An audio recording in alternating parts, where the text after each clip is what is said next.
Let's get my first guest out here. It's the fabulous Anthony Joshua and the equally fabulous Tom Allen. It's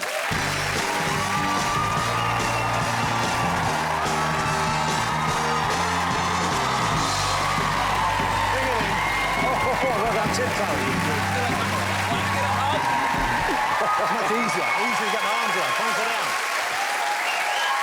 Come on. You get to sit down? Sit down, Anthony. I just wanted to know what it was like to be tall. what it's like to be tall. Tom, I love the fact that you were basking in that, but let's face it, 90% of that was for Anthony. I know. Well, look, congratulations, first of all, to Anthony. Congratulations on winning your last fight against Francis Ngannou. Yes, Yep. thank you so much. Thank you. And it seemed like it was over quite quickly. I mean, was it the second round? Yeah. Did you expect it to be over that quickly? You know, I was preparing for a 10-round tough fight because the guy's a big, strong guy from a different field because he's an MMA fighter. If anyone doesn't know what that is, they use elbows, knees and submissions. And they're in the cage, aren't they? They're in the cage. Yeah. But it's a similar discipline, but he's a tough guy is what I mean. So I thought it would go to 10 rounds, but I thought I'd still be victorious. And it happened a lot sooner than I expected. I mean, because you knocked him down in the first round. Yeah. He got back up, obviously. Yeah. And then the second round, the punch he delivered, that was a big blow. Yes, it was. Thank God. Yeah. I love it. When we talk about it, you're smiling. It's like, yeah, you love the thought you beat that man into the ground. Listen, there's no extra time in boxing, you know, and believe you me, he would do exactly the same thing to me. He would if he could, but he couldn't. That's Let's have a look. Would you like to see this again? Go on, then. Yeah. Tom, would you like... Did you see the fight? I'd quite like to be taken out by Anthony Joshua.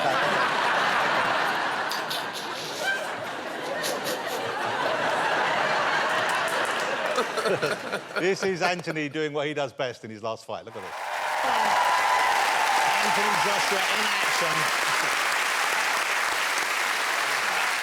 So I guess, even though you don't have to, but when you see someone go like that, you must think, OK, this is kind of over. Even if he gets back up, this is kind of over. You can definitely gauge the instincts. Over years, I've built that instinct to know when someone is hurt but can come back and when they're completely finished. Sometimes there is what I believe is called in boxing circles trash talk. Yes. Yeah. I wouldn't like that. I think you'll be a good trash talker. Do you think? I think you'll be a very good... Sassy talk. You look awful. Oh, what have you done to your hair? But does it get you when you hear... Because I know you know it's part of the game, I guess it's part of the showbiz element of the sport. But does it ever get under your skin? 100%. When I go back to that gym, if I see someone and they're talking about my haircut and all that stuff, You've got lovely hair. You like my hair? I couldn't talk, could I? Shout out to my barber. Shout out to mine. But yeah, you take it personal and you meditate on it and you wanna punish them for what they said about you. 100%. So when Tyson Fury called you a silly sausage... What do you think I felt? Well, come on, but I'm sure you've been called worse. We've all been called worse than a silly sausage. Of course, but this is one of my rivals. Yeah, This is someone I want to compete with one day, so everything he says is like I've got it all stored in the back of my memory, and when the fight happens, I'm going to use it as a lot of fuel. So take that, you silly... So who's a silly sausage now? Who's a silly sausage? Call me a bloody sausage, will you? Hey? More like a banger. Oh, that's good. Bangers and mash. Yeah. Here's what will surprise you, I think, Yes. and it may surprise you, it might not, is that we don't just have one box on the couch right now. We have two. Where? Well, there's only two people on the couch.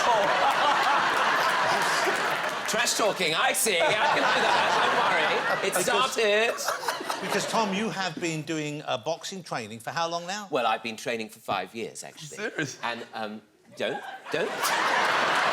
Oh, the round of applause, Anthony Joshua got. Yeah. I mean, it's a good start. 5 years, my friend Luke, and I say I do boxing training. I basically pay a man to punch his hands. OK. But it's very good exercise, and I really like it, so I've been Good. enjoying it. Good. And apparently I've got quite a strong left hook. Yeah, but I'm not very good with an uppercut. OK, but we can improve that. We can improve it. Yeah, easy. It's ever so good because, you know, it's an all-over body exercise, isn't it? It's not mind as well. Mind. You've got to be good in your mind. Everything's mental. Everything. Everything's mental. It's I mean, it's amazing, actually, how all-encompassing it is. I love the fact that you're telling Anthony how good boxing is, and like what he I think doesn't you'll like know. about it is... You should stick with it, because it's worked for me. It's worked. Look at me, 5'7.5". Let me ask you about something which may surprise people. about Anthony is that you're kind of interested in, it seems to me like you're open to investigating alternative kind of culture, alternative medicinal practices. Tell me about the retreat you went to. I think it was in Canada, was it? This was in... Oh, it was in Oregon. Oregon, that's right, yeah, Oregon, yeah. I had 5 days off, and I knew it was coming up, and I was tired already, and I wanted to go away, and it was a darkness retreat. But anyone could say, oh, you could just turn off the lights in your bedroom and have a darkness retreat, but it's not quite the same, yeah? So I went out to Oregon. So what do you mean? So a dark retreat, you go into it, they put you in a dark room? Bedroom, but it has it has its own bathroom in it. And then it has like a door where they can put food in, but it doesn't... Were you in jail, you know? I went and served 5 days in Oregon jail, but... 5 days for parking... Well, it was completely pitch black, no sound, no communication with anyone. So basically, all your senses get shut down. So, and so you're there with your own thoughts? Yeah. How many people do you think could do that in here? Not me. Nah? No. Well, we're going to find out, because all of you are going straight from the studio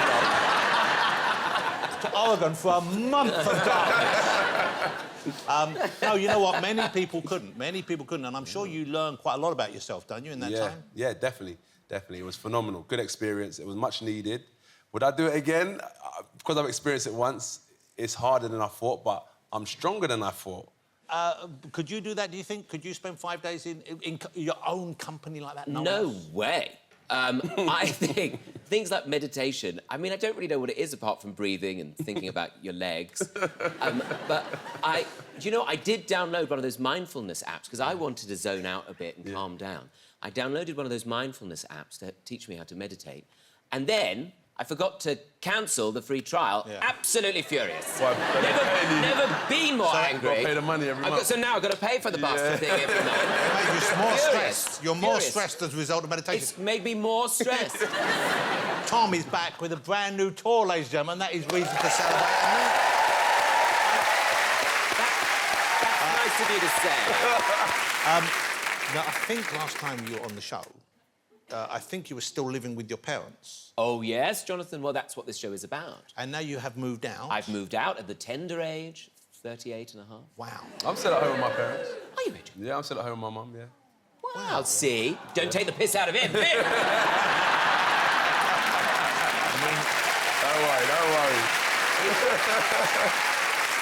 OK, so you moved out to your parents. Where did you move to? Somewhere glamorous? Just down the road in Bromley. Oh. I like it, yeah. Where did you grow up? Bromley. Oh. So very boring. I like it because it's boring, suburban. Nice, though. No, but I like that, leafy So it must suburbia. be near where you went to school as well, yes. then? So all of the... Well, it's actually... I live on the same road my old school was on. So I used to walk past this place on the way to the bus stop, which I thought was nice. Yeah. And, I used to be... it's a nice connection to the past. But then I remembered what my old school was actually like. Yeah. It was a comprehensive school in Bromley. And, I'll be there taking the bins out and I'll say to the kids, oh, would you mind not throwing your Monster Munch packets into my front garden? And they'll say, oh, piss off, Judge Rinder! AJ, I want to ask you, what do you think of this trend at the moment of YouTubers entering the world of boxing? Because Jake Paul's about to fight Mike Tyson, isn't he? Yes. What do you think about this trend? Well, I personally think it's really good. I think that the boxing hardcores, like the boxing fanatics, they don't like it because it's like, why are they disrespecting our sport? There's an Olympic system that you have to go through, and once you've qualified there, then you go through to the professional ranks. Whereas someone with a profile can just come out of nowhere and fight one of the best guys. But I think, let's say we divided this crowd in half, and you've got half of the people that are hardcore boxing fans and half of the people that love a certain person that's into YouTube. Like a YouTuber, yeah. But that person brings all of these people into boxing, which benefits everyone else that's involved. Because some of them the might stay not just for that match. Yeah. They might get into the sport. And it's a tough game, so everyone viewing helps. So I think it's really good for people that need, like, some exposure. And of that match between Mr. Paul and Mr. Tyson, which one do you think is going to win? The only thing I'm worried about is Father Time. That's one thing that has never been beat. Yeah. And Tyson's, he's older now. But I pray that he comes out healthy. But I think Jake Paul because of youth. That's the only thing, because of the youth. When is your next fight? Has that date been set yet?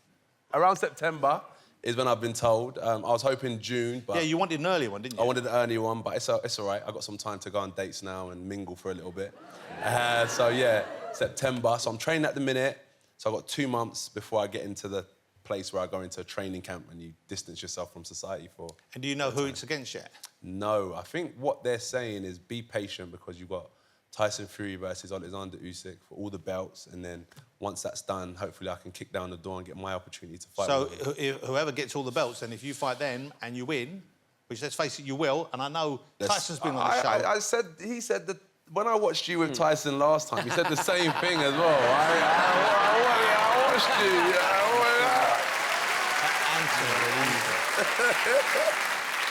But I was watching you then, I see you weren't in the right place, now you are. So I'm now changing my mind. OK, let's go. Based on what I've seen back. tonight. Yes.